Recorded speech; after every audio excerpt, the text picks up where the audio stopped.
Flaunting wealth you don't own is a dangerous game. Eventually, the bill comes due, and the people you mocked are the only ones left to pay it. This is a story about when karma decides to send the invoice, and it's a powerful one. I was at a high-end gym a while back when I met Rachel. She was incredibly fit and focused, just radiating discipline. We got to talking, and she told me she had recently bumped into her glamorous cousin, someone who used to spend her days posting fake luxury photos all over Instagram.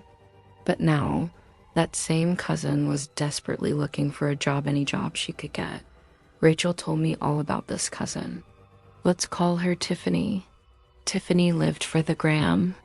She would lease brand new luxury cars for a few months, rent designer bags, and even stage photos in fancy hotel lobbies she wasn't staying in. Her entire online persona was built on a mountain of debt, all to create this illusion of a perfect, wealthy life. And she loved to look down on Rachel.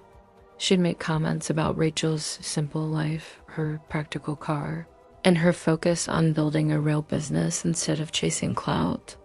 Tiffany would say things like, "Why work so hard when you can just enjoy life?" while posting a picture with a champagne flute she probably couldn't afford. She'd mock Rachel's sensible choices, calling her boring and unadventurous. But a house of cards can only stand for so long. The credit card bills started piling up. The minimum payments became impossible to meet. The late fees and interest charges began to avalanche.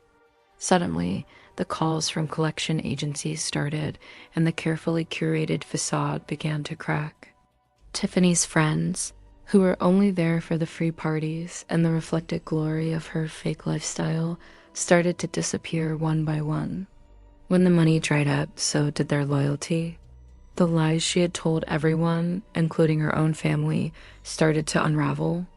People began noticing that the car she drove changed every few months, and that her designer bags were always the bag of the season, but never for long.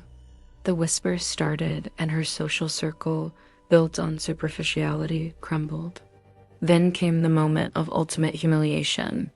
Rachel was driving home from work one afternoon and passed by Tiffany's apartment.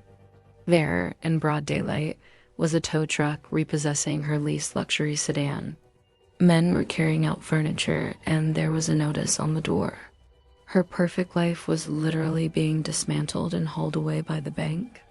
Tiffany was standing on the sidewalk, watching it all happen, the look of shock and despair on her face a stark contrast to the smug smiles in her Instagram photos. All the likes and comments in the world couldn't save her now.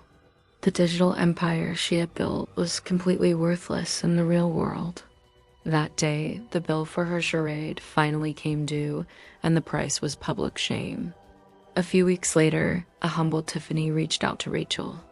The shame was palpable in her voice. She confessed everything, the lies, the debt, the crippling anxiety of maintaining a life she couldn't afford. She was broke, jobless, and had nowhere else to turn. Everyone she had tried to impress had abandoned her. The only person left was the cousin she had relentlessly mocked. And what did Rachel do? She didn't gloat. She didn't say, "I told you so." She saw someone who was broken and needed a hand up. Rachel owns a successful e-commerce business with her own warehouse. She looked at her cousin and said, "I have a position open in my warehouse. It's hard work, packing boxes and managing inventory. It's not glamorous, but it's a real job with a real paycheck. You can start tomorrow if you want." Tiffany took the job. It was a humbling experience, going from posting fake yacht parties to taping up cardboard boxes.